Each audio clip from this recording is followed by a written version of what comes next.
hace que se desconcentren los estudiantes, por lo tanto, procedemos a apagar la cámara. Oh, Oye, recuerden, en los talleres, cámaras encendidas ustedes. Ahí se da vuelta todo. Somos nosotros los que los observamos. ¿Sí? Tienen que tener cámara encendida. El que no tiene cámara encendida es al que más se le pregunta. ¿Ya? Entonces, vamos con el capítulo de generalidad y vamos a empezar con esta primera clase de estrés oxidativo. eh, y tiene que ver un poquito con Javi. Cuénteme. profe, ¿usted me dejaría grabar esta clase por si se cae o para tener respaldo con mis compañeros? Es que lo que habíamos hablado, Javi, el año pasado con dirección de escuela es que ya no íbamos a grabar las clases, ¿cachai? Ah, ya. ¿Ya? Ahora, obviamente, si la conexión es inestable y se cae, eh, después me tienen que decir desde dónde tengo que repetir y no hay ningún problema, ¿ya? Puedo consultar, y eso sí lo puedo hacer sin ningún problema, con dirección de escuela, como decía el Doc Rossi, si es que esa situación se va a evaluar para este año, ¿ok? Pero la indicación el año pasado fue no grabar las clases, ¿ya? Ya, profe, muchas gracias. Ok, ya. Entonces, en esta primera parte del capítulo de generalidades, porque también aquí uno tiene como una progresión, ¿cachai? Y entonces en esta primera parte del capítulo vamos a hablar un poquitito de los mecanismos generales de daño en la célula o los mecanismos generales de desarrollo y de progresión de patología, ¿ok? Y en ese contexto es que aparecen, en plural, varios mecanismos fisiopatológicos de daño y uno de ellos que es bastante importante y que está metido en todos lados es el famoso estrés oxidativo. Cuénteme, ¿les hablaron de estrés oxidativo alguna vez en alguna clase o no?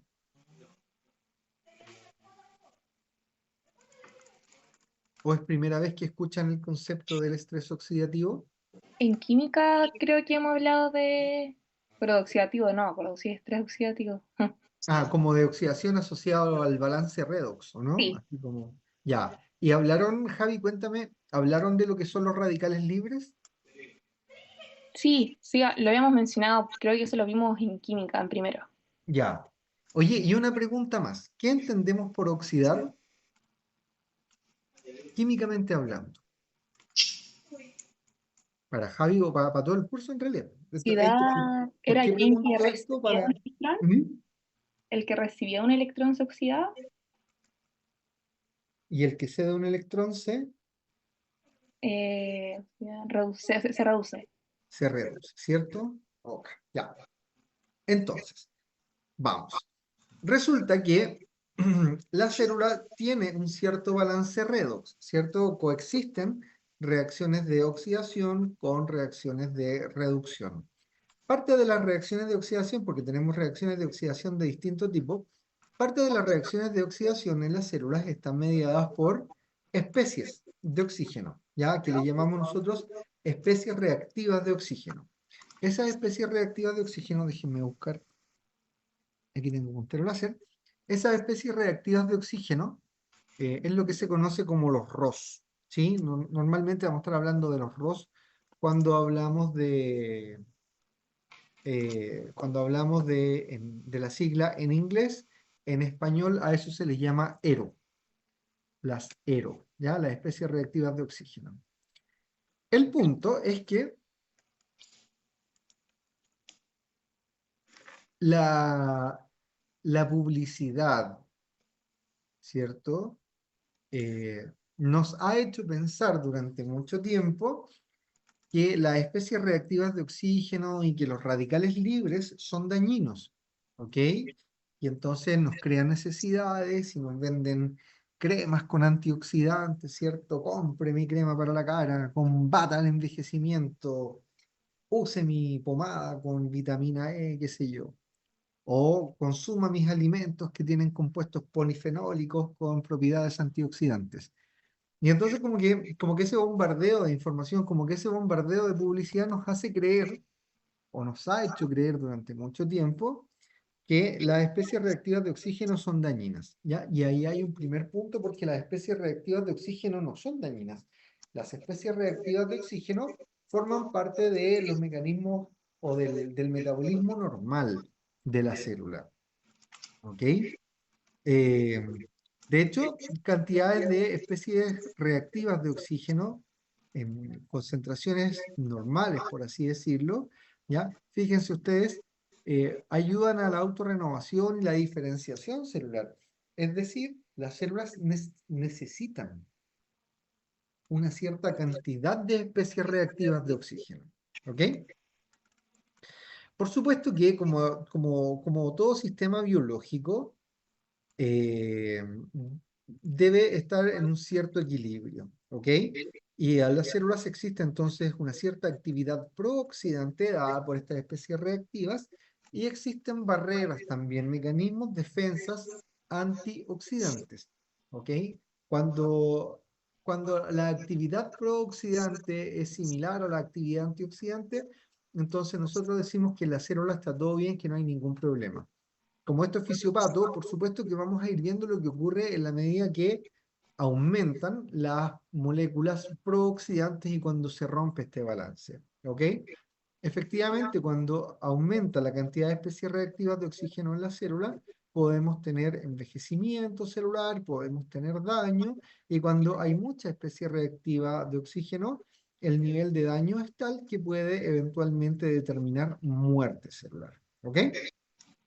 Pero lo primero de esta clase es que necesito que sepamos, que nos quedemos con la idea de que las especies reactivas de oxígeno no son malas por sí solas, ¿ya? Otra cosa importante, eh, se ocupa muchas veces como sinónimo, incluso en la literatura científica, el concepto de la especie reactiva de oxígeno con el radical libre, ¿ya? Y no es lo mismo un radical libre, ya que, ¿cierto? Se acordaba la Javi que lo vieron en química, un radical libre corresponde a una molécula o a un átomo, en realidad, un átomo que tiene electrones no apareados en su último orbital. ¿Ya? Si ustedes se acuerdan, por el modelo atómico de Bohr, nos encontramos con un núcleo atómico que está en el centro del átomo, y ese núcleo atómico tiene protones y neutrones, ¿verdad? Y luego rodeando a ese núcleo nos encontramos con una capa de, ¿cierto? O con una cierta cantidad de electrones que lo están orbitando y esos electrones se disponen en los denominados orbitales energéticos. ¿Sí? El modelo de Bohr también establece que los electrones se van disponiendo en parejas, ¿se acuerdan? ¿Ok? Y eso le da estabilidad al átomo. Pues bien, eventualmente hay átomos que tienen electrones no apareados, ¿ok? Y eso, ese fenómeno de tener electrones no apareados los transforma en átomos inestables, ¿ok? Eso es finalmente un radical libre. Un radical libre del oxígeno es un tipo de oxígeno, es un átomo de oxígeno que tiene un electrón no apareado en su último orbital energético, ¿ok? La característica que le confiere este fenómeno es que lo vuelve reactivo, es decir, los radicales libres tienden a interactuar con otro átomo, ¿sí? Puede ser materia biológica o puede ser, qué sé yo, algún otro átomo, y en esa interacción le arrebata un electrón, ¿ok? Y entonces lo que antes fue un radical libre ahora tiene todos sus electrones apareados y por lo tanto se vuelve un átomo menos reactivo, ¿ya?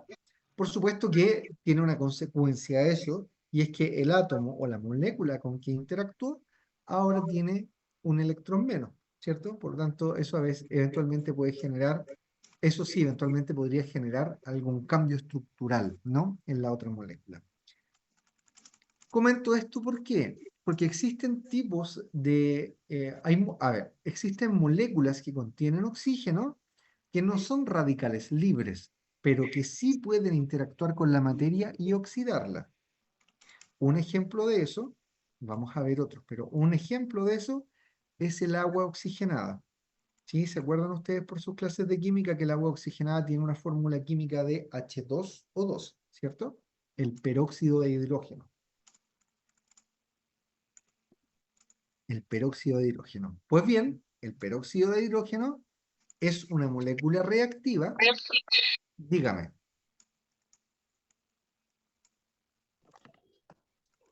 Alguien dijo profe. Creo que, profe, a alguna compañera se le prendió por casualidad el micrófono, Ah, sí, a mí me da la sensación también. pero no le preguntaron nada, así que no se preocupe. Ya. Oye, entonces lo que les decía, existen moléculas como por ejemplo el peróxido de hidrógeno que son reactivas, que son oxidantes, ¿ok? Pero que no son radicales libres. Eso quiere decir que entre las especies reactivas de oxígeno, entre los ROS, existen algunas especies radicalarias y existen especies no radicalarias también, ¿ya? Entonces, uno junta todas las especies radicalarias y no radicalarias en el concepto de ROS o de ERO.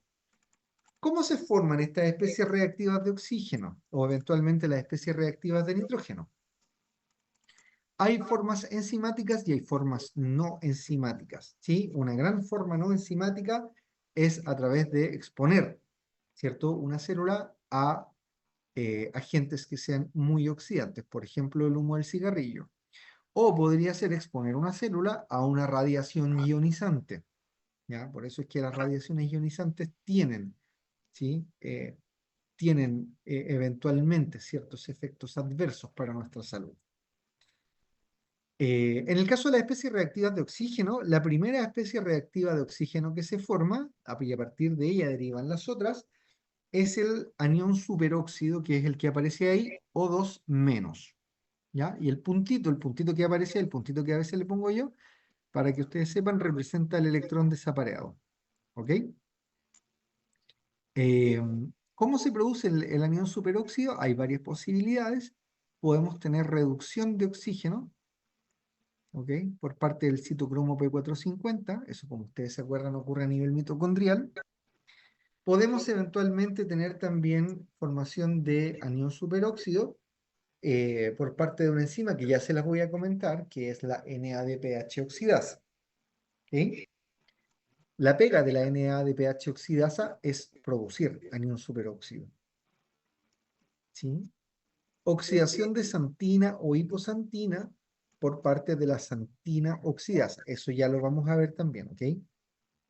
Ya se los voy a explicar con más detalle.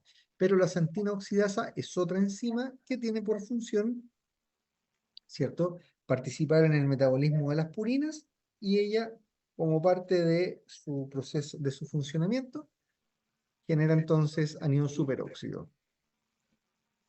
Oxidación de algunos cofactores, NAD, H, FAD, H, NADPH, por parte de la cadena transportadora de electrones en la mitocondria. Cosa importante entonces. Fíjense, la cadena transportadora de electrones en la mitocondria es una productora de especies reactivas de oxígeno. De hecho, en condiciones normales, dice uno, en una célula sana, ¿ok? El 95% del oxígeno que la célula utiliza, que la mitocondria utiliza, se ocupa para la síntesis de agua, ¿cierto? El aceptor final de electrones en la cadena transportadora, lo clásico que le enseñan a uno en bioquímica. ¿Qué pasa con el otro 5% de oxígeno? Normalmente también se va hacia la formación de especies reactivas, ¿ok? Es decir, en una célula sana, ¿cuál es el principal productor de especies reactivas de oxígeno? Es la mitocondria, ¿ya? Podríamos eventualmente tener autooxidación de monoaminas, ¿sí? Neurotransmisores, flavinas y hemoglobina en presencia de metales de transición, ¿sí? Reducción de un electrón, ¿cierto?, de oxígeno por parte de la enzima ENOS o de la enzima NNOS, las oxidonitricosintasas endotelial y neuronal, en ausencia de un cofactor que necesita esta enzima que se llama BH4 o en ausencia de L-arginina. ¿Ok? Y en el caso de las especies reactivas de nitrógeno, y aquí aparece el óxido nítrico. El óxido nítrico lo conocen ustedes por fisiología, ¿no? Este gas que tiene roles de vasodilatación, normalmente me parece que fue Pedro Gallardo el que les habló de eso. ¿Sí? Entonces, también tenemos cierta formación de especies reactivas de nitrógeno. Y ahí aparece la enzima esta, que sintetiza óxido nítrico, que es la oxínitrico sintasa, que forma óxido nítrico, ¿cierto? A partir de L-arginina cuando la transforma en L-citrulina. ¿Ya? E imagen solamente para enfatizar el hecho de que la mitocondria de manera normal está produciendo especies reactivas de oxígeno, y aquí vemos que los complejos 1, 2 y 3, ¿cierto? Producen normalmente una cierta cantidad de anión superóxido, ¿ya? No es más que para eso la imagen. Entonces yo les decía después que las especies reactivas de oxígeno en cantidades adecuadas ayudan a la célula a adaptarse a ciertas situaciones de estrés, ¿ok? Pero eventualmente cuando se empiezan a acumular podría llevarnos a estrés oxidativo, ¿ok? Entonces, ¿cómo evitamos este estrés oxidativo? Bueno, ahí existen algunas enzimas, les decía yo, que tienen actividad antioxidante. Existen otros sistemas, ¿ok? Intramitocondriales o dentro de las células encargados de inactivar especies reactivas de oxígeno. ¿Mm? Y aquí empezamos a hablar, ¿cierto?, de una enzima que nos aparece por acá, que es la SOD. ¿Cuál es la SOD? La superóxido dismutasa. Entonces, ¿por qué es relevante la SOD? Porque la superóxido dismutasa agarra al anión superóxido y lo transforma en peróxido de hidrógeno. ¿Ok? Lo transforma en peróxido de hidrógeno, independiente de cuál sea la procedencia que tenga este anión superóxido. Ustedes ven por acá, ¿cierto?, que en presencia de hierro, ¿ok? 3 moléculas de oxígeno pueden dar origen a un anión superóxido y a una molécula de oxígeno diatómico, ¿ok? Entonces, esta especie reactiva va a ser prontamente degradada por acción de la superóxido dismutasa. Y la superóxido dismutasa lo que hace es llevar el anión superóxido a peróxido de hidrógeno, ¿ok? ¿Qué ocurre con el peróxido de hidrógeno? Si el peróxido de hidrógeno lo agarra la glutatión peroxidasa, lo puede, ¿cierto?, metabolizar hacia un elemento no reactivo que es el agua. El peróxido de hidrógeno, si lo agarra la enzima catalasa, lo puede metabolizar hacia una molécula no reactiva que es agua también. Sin embargo, este peróxido de hidrógeno es fundamental para nosotros en el estrés oxidativo. ¿Por qué? Porque si este peróxido de hidrógeno está en presencia de metales de transición, podría ser cobre, pero lo más usual es que sea el hierro, el peróxido de hidrógeno se transforma en radical hidroxilo, ¿ya? Y esto es súper importante porque el radical hidroxilo es muy reactivo y es muy dañino, ¿ok? Entonces, ese se asocia mucho a oxidación de proteínas, se asocia mucho a oxidación de lípidos y se asocia mucho a daño en el material genético, ¿ok? De ahí que la formación de grandes cantidades de este anión o de este, perdón, radical hidroxilo nos pueden llevar a, ¿cierto? Y fíjense que incluso aquí ya estamos hablando de estrés oxidativo con daño para ciertas estructuras subcelulares, y eso no necesariamente es patológico. ¿Por qué? Porque esto nos puede ayudar a dañar y eliminar células neoplásicas, células cancerosas. Podemos tener activación del sistema inmunológico, por ejemplo, para montar un cuadro inflamatorio. ¿Ok? Podemos activar ciertas vías de señalización celular. ¿Ya? Lo relevante es que, ¿Qué dice? ¿Hidróxido para de esto que yo oxígeno? les quiero comentar, lo relevante es Dañino. tratar de mantener lo más bajo posible el peróxido de hidrógeno. ¿Quién hacía eso? De nuevo, o la catalasa o la glutatión peroxidasa. ¿Por qué quiero tener bajo el peróxido de hidrógeno? Porque si tengo poco peróxido de hidrógeno, voy a tener poco sustrato para la reacción de Fenton, ¿sí? Mejor aún si el hierro no está libre, porque no es cualquier hierro el que posibilita esta reacción de Fenton, ¿ya? Es el hierro que está libre. Entonces, yo puedo tener en una célula, por ejemplo, a nivel de la médula ósea o a nivel de hígado, que son reservorios de hierro, ¿cierto? El hígado principalmente, puedo tener una cantidad normal o incluso aumentada de hierro, pero si ese hierro yo lo tengo unido a alguien, ese alguien usualmente es una proteína, ya la vamos a conocer, ferritina, si el hierro está unido a proteínas, el hierro no va a catalizar reacción de Fenton. Es el hierro libre quien tiene la posibilidad de catalizar la reacción de Fenton. ¿Estamos? Y aquí usted dice, "Ay, pero estas clases son tan moleculares y tan teóricas". No, no crea que están así. Fíjense que eh, vamos a hablar en la clase de anemias cuando hablemos con el doc. ¿Qué hacen muchas veces los médicos? No ustedes, pues chiquillos, que ustedes los estamos formando y les estamos haciendo esas cosas para que tengan un pensamiento así como súper pro respecto de cómo manejar ciertas cosas. Pero a todos nos ha pasado o hemos sabido de alguien que va al médico y está con anemia. ¿Y que usualmente se hace para la persona con anemia? ¿Cuál es el clásico tratamiento para el paciente con anemia? ¿Quién me dice? Se le da hierro, ¿cierto? Lo cual no necesariamente es adecuado, porque, y eso lo vamos a ver después en la clase respectiva, el Doc Rossi nos va a comentar, pues, ¿cachai? El déficit de hierro es una posible causa de anemia. Es la más común de todas, ningún problema, pero es una causa dentro de muchísimas. Y fíjense que, ¿qué pasa si a una persona le damos hierro y empieza a absorber hierro y no era esa la causa de su anemia? Podemos estar sobrecargando su organismo con hierro.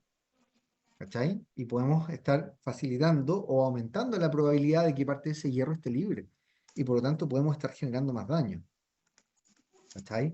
En pacientes con anemias hemolíticas, y eso lo vamos a ver también, en ciertas anemias hemolíticas, parte del tratamiento, dependiendo de la severidad de la anemia, es hacer transfusiones, que uno dice, es evidente, porque si el paciente está con una anemia, ¿cierto?, severa y cumple con criterios de inclusión para transfusión, hay que hacerlo, pues por la salud del paciente, ningún problema. Pero fíjense en que pacientes que reciben transfusiones de sangre de manera reiterada en el tiempo, tienen daño orgánico. Y ese daño orgánico se relaciona ¿con qué? Con acúmulo de hierro y el estrés oxidativo que él genera. Por eso es que, aunque ustedes no lo crean, muchas veces a estos pacientes, particularmente aquellos que tienen ciertos tipos de anemia hemolítica, que reciben transfusiones, ¿ciertos?, de maneras periódicas, hay que administrarles fármacos que son quelantes, atrapadores de hierro. ¿Para qué? Para evitar el daño hepático, para evitar el daño miocárdico, para evitar el daño cerebral que esas personas pueden tener. ¿Ya? ¿Cuál es la base de todo eso? Lo que les estoy comentando ahora, el estrés oxidativo. Cuéntenme, ¿cómo vamos hasta aquí? ¿Se está entendiendo o no se está entendiendo? Sí se entiende, profe. ¿Sí se entiende? Ya. Si no se entiende, botón de pánico. Ustedes saben, tienen que chillar el tiro. ¿Ok? Óxido nítrico sin tasa. Les habló, Gallardo les hizo las clases de cardio, ¿no? Sí, profe. Ya, entonces él les habló de la óxido nítrico sin tasa.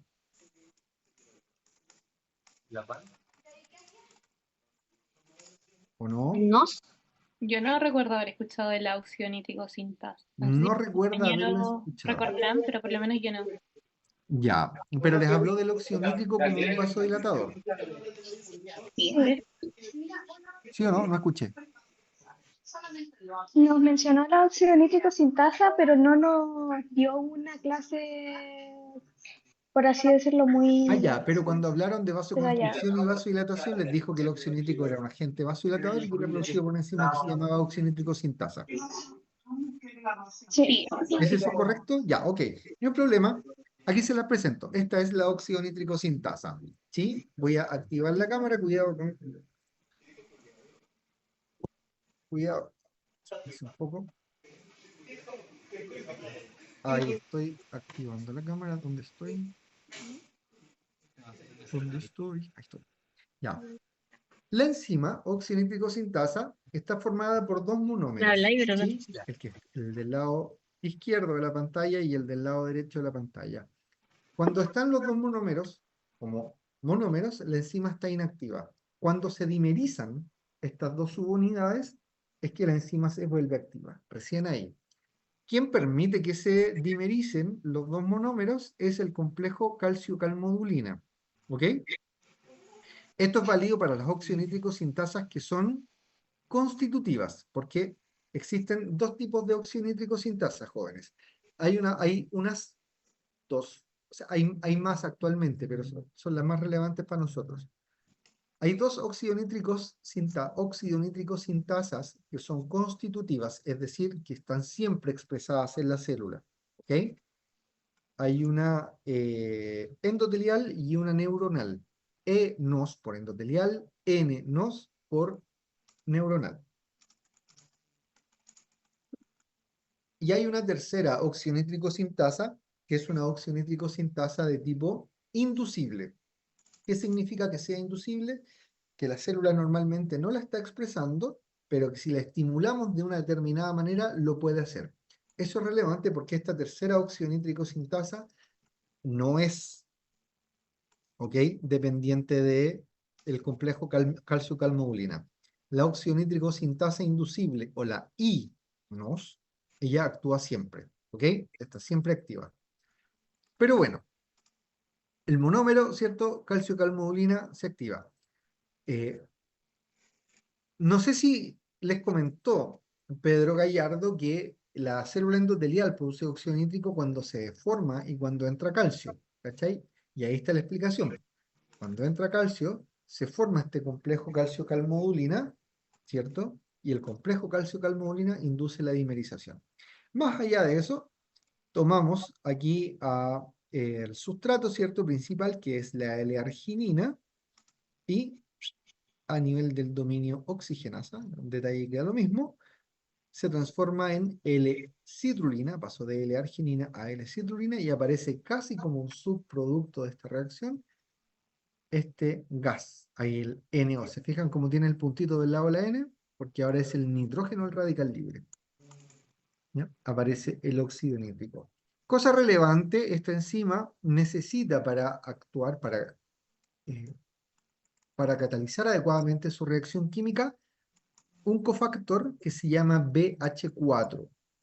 ¿Sí? ¿Cuál es el BH4? Es la tetra 4 hidro H biopterina. La tetrahidrobiopterina. ¿Okay? Cada vez que se ocupa BH4, el BH4 se transforma en BH2. ¿Sí? Dihidrobiopterina, que debe ser reciclado para formar nuevamente una tetrahidrobiopterina. ¿Ok? Eso es relevante porque eso quiere decir que en la célula hay una cierta cantidad de BH4 y hay una cierta cantidad de BH2. ¿Ya? Usualmente debemos tener bastante más BH4 que BH2 para facilitar la actividad de la enzima. Pero en ciertas condiciones se me puede agotar el BH4 o puede aumentar el BH2. Cuando eso ocurre, la enzima ya no funciona adecuadamente. ¿Vamos? Cuando eso ocurre, uno dice entonces que la enzima se ha desacoplado. Y cuando la enzima se desacopla, ¿okay?, en vez de producir óxido nítrico, produce anión superóxido, que es lo que yo ya les había comentado acá.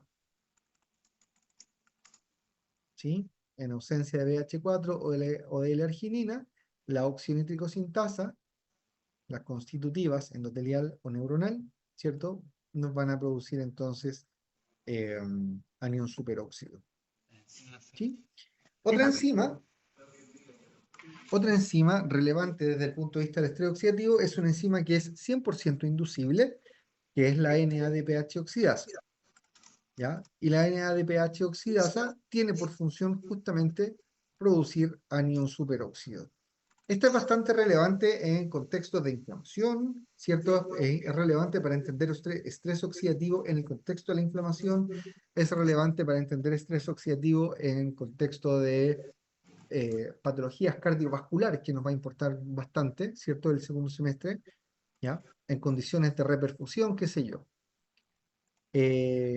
Inducible su expresión por el NF-κB. ¿Saben lo que es el NF-κB? ¿Alguien aquí sabe qué es el NF-κB?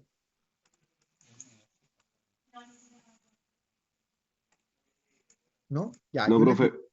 Ya, anóteme, Don Osman. El NF-κB es un factor de transcripción, ¿ok? ¿Saben qué es un factor de transcripción o no? Pasa una proteína, algo de la proteína, la Biología expresión, celular, jóvenes. ¿Qué es un factor de transcripción? permite la expresión Los que están química de encargados la como de activar o desactivar genes. Bien, exactamente. Es una proteína que está en el citosol y que tiene por función, cuando se activa, trasloca, ¿cierto? Migra hacia el núcleo celular y en el núcleo celular se une a determinadas regiones promotoras y aumenta o reprime la expresión de ciertos genes. Bien, Javi, muchas gracias. Bueno, NF-κB es un factor de transcripción que es bastante nombrado en la fisiopatología. ¿Por qué? Porque se asocia mucho a actividad proinflamatoria. No es que siempre vaya a generar actividad proinflamatoria, ¿ya? Pero suele hacerlo, ¿ya? Entonces, muchas veces cuando con el Doc Rossi, usualmente con el Doc Rossi lo nombramos asociado a actividad proinflamatoria, ¿ok? Pero eso no significa que sea siempre así, ¿ya? Pero se los comento ahí para que lo sepan ustedes. Y parte de las cosas que hace en su cascada de señalización en nuestro NF-κB es activar, ¿cierto? O inducir la expresión de esta NADPH oxidasa o NOx. También la podemos encontrar así en la literatura. La NOx, ¿ok? NF-κB o por isquemia en el corazón, ¿cierto? Angiotensina 2 en el tejido adiposo, en el endotelio, a nivel miocárdico. También es responsable. ¿Qué quiere decir eso? Que NADPH oxidasa y el estrés oxidativo mediado por NADPH oxidasa, si se fijan ustedes, le podemos asignar ya roles patogénicos en la patología cardíaca, en la patología vascular, en el paciente obeso eventualmente. ¿Ya? Es decir, ¿se fijan cómo va estando metiendo este estrés oxidativo en todos lados? Habíamos comentado acerca de una enzima que era la xantina oxidasa. La xantina oxidasa es la forma alterada, por así decirlo, la forma, ¿cómo lo digo? Es la forma, sí, digámoslo así, como la forma alterada de una enzima que se llama xantina deshidrogenasa, ¿ya? Que es la que está acá, Pero la forma modificada podría ser. Gracias, Doc. Por eso tenemos que estar los dos juntos haciendo la clase. Gracias, doctor Rossi. Usted tenía la palabra, como la canción de Silvio Rodríguez, la palabra precisa en el momento perfecto. Eh, la forma modificada, ¿sí? De la enzima que se llama xantina deshidrogenasa. Ambas hacen lo mismo, catalizan los dos últimos pasos en el metabolismo de las purinas, de hipoxantina a xantina y de xantina a ácido úrico, ¿ya? ¿Cuál es la diferencia? Que la xantina deshidrogenasa, acá, como parte de la reacción metabólica genera NADH, en cambio cuando se modifica por un fenómeno de proteólisis, que ya les voy a comentar por qué se produce, la xantina, esto lo hace entonces la xantina deshidrogenasa. En su forma modificada, la xantina oxidasa hace lo que ocurre en B, ¿ok? Catalizó los últimos dos pasos en el metabolismo de las purinas, pero en vez de generar NADH, generó anión superóxido. ¿Estamos? Es importante porque se describe como el primer productor de especies reactivas de oxígeno en el daño por isquemia y reperfusión. Ya vamos a ver también qué es eso. Y ya estamos casi en la hora, así es que ya voy a avanzar 2 diapos, ¿ya? Estamos ya casi en la hora, entonces, dentro eso como es lo que les podría decir a grandes rasgos de los mecanismos de formación de especies reactivas de oxígeno. Pero yo les dije también que las células normalmente tienen sistemas que les permiten inactivar, ¿ok?, a la especie reactiva de oxígeno. Ya hablamos de la superóxido dismutasa, SOD, ¿ok? Lo que hace ella es generar a partir del anión superóxido peróxido de hidrógeno. Ya hablamos de la enzima catalasa, ¿ok? Que a partir del peróxido de hidrógeno, ¿cierto?, lo lleva a un componente no reactivo, que es el agua. Y nos falta hablar del sistema de la glutatión peroxidasa, ¿ya? Y el sistema de la glutatión peroxidasa es bastante relevante porque nos permite metabolizar peróxidos orgánicos. Acá, la R es por radical, ¿cierto? Hay algo unido a este OOH, pero esto entonces es un peróxido orgánico. ¿A qué voy con esto? El H2O2 es un peróxido, pero que está solo, ¿ya? Si el H2O2 está unido a algo más, ahí le llamamos obviamente peróxido orgánico, y la glutatión peroxidasa es súper eficiente para metabolizar esos peróxidos orgánicos. ¿Ya? ¿Estamos o no estamos? ¿Sí? Y para terminar, para que no... Entonces así el día sábado empezamos desde aquí. O empezamos desde lo que viene y no dejamos la idea a medio cerrar. Un sistema no enzimático, fíjense ustedes, porque dentro de los mecanismos antioxidantes hay sistemas también enzimáticos y no enzimáticos. Dentro de los sistemas no enzimáticos de protección nos encontramos con el sistema del glutatión, ¿ya? Es uno de ellos, no es el único. Tenemos también, por ejemplo, la vitamina C, tenemos a la vitamina E, tenemos la participación de polifenoles, ¿sí?, carotenoides y otros. Pero este es importante. Tiorredoxina, ¿ya? ¿Qué es el glutatión? El glutatión es un tripéptido, es decir, es una molécula pequeñita, pequeñita formada por pequeñitas, como dice mi sobrina, una molécula pequeñita formada por 1, 2 y 3 aminoácidos, un tripéptido. ¿Cuáles son esos aminoácidos? Glutamina, que finalmente se termina transformando en glutamato, ¿cierto? Entonces tenemos un glutamato, tenemos una cisteína y tenemos una glicina, formando a esta molécula glutatión, GSH, ¿ok? ¿Cuál de estos tres aminoácidos es el más importante? La cisteína, ¿ok? La cisteína es el aminoácido limitante, dice uno, en la producción del glutatión, ¿ok? GSH, glutatión reducido, ¿ok? ¿Cuál es la gracia del glutatión reducido? La gracia, hoy que ando hablando mal hoy día, lo siento. La gracia del glutatión reducido es que él puede directamente inactivar radicales, especies radicalarias. Aquí, ¿se fijan? R puntito, R sin puntito. Lo volví menos reactivo. Por supuesto que en el proceso el glutatión se oxida y paso de tener dos moléculas de GSH a tener una molécula de GSSG, que es el glutatión oxidado. ¿Estamos? Acuérdense entonces. GSH, glutatión reducido, GSSG, glutatión oxidado. Pero, fijaos, el glutatión también puede comportarse como un sustrato o como un cofactor para permitir la actividad de esta, GSH-PX. ¿Qué es el GSH-PX? Es una enzima que se llama glutatión peroxidasa, ¿ya? ¿Y qué hace la glutatión peroxidasa? Ya se lo había comentado yo, inactiva peróxidos inorgánicos o inactiva también peróxidos orgánicos. Acá. ¿Estamos? Inactivación de peróxidos. Pero para que funcione la glutatión peroxidasa, necesito o consumo en esa reacción glutatión reducido y me lo llevo también a glutatión oxidado. ¿Estamos? ¿Qué hacemos con el glutatión oxidado? Lo reciclamos y lo volvemos a reducir, ¿ya? Entonces, en la célula, normalmente vamos a tener alguna cantidad de glutatión oxidado y alguna cantidad de glutatión reducido. Se puede medir eso. Usted puede tomar una biopsia de algo, músculo, hígado, corazón, de no sé, donde quiera, de alguien, ¿cierto? Y podemos medir cuánto glutatión reducido y cuánto glutatión oxidado hay en ese tejido. Se hace, ¿ah? Se hace. Ahora, ¿qué utilidad clínica tiene? No mucho, ¿ya?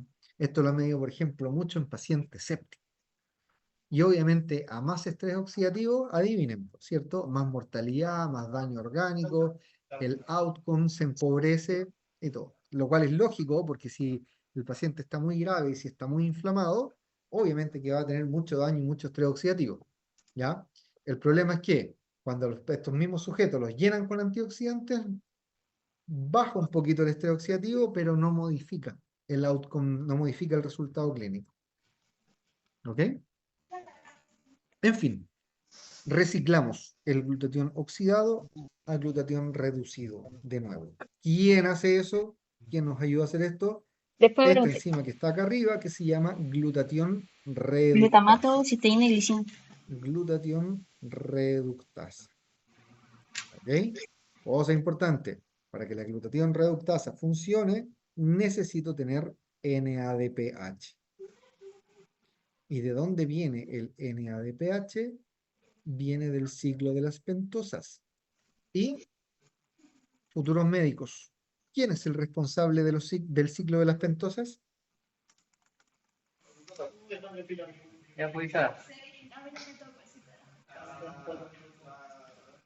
¿Quién es el responsable del ciclo de las pentosas? ¿Qué estructura subcelular, qué organelo es responsable del ciclo de las pentosas? ¿Qué parte de la célula? ¿En el citoplasma? Ya, pero el citoplasma, por definición, es todo lo que está entre el núcleo y la membrana celular. Por lo tanto, es correcta la respuesta, pero es inespecífica. Es una respuesta incompleta. ¿Qué porción específica del citoplasma? ¿Alguien se acuerda aquí o no? ¿Cuál Miren es en el esto? chat. El citosol. No, no es el citosol. El ya. Ya, no se preocupe. Es la mitocondria. ¿Sí? La mitocondria es la responsable de que haya un buen ciclo de las pentosas.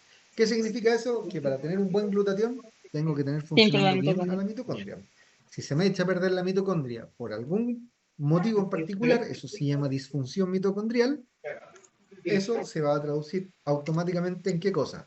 En que cae la producción de ATP, evidente. Dos, se me empieza a agotar el glutatión intracelular, tiendo al estrés oxidativo, porque disminuye la barrera antioxidantes. Y tres, cuando se echa a perder la mitocondria por alguna causa, automáticamente aumenta la producción de anión superóxido por parte de esa mitocondria. ¿Ok?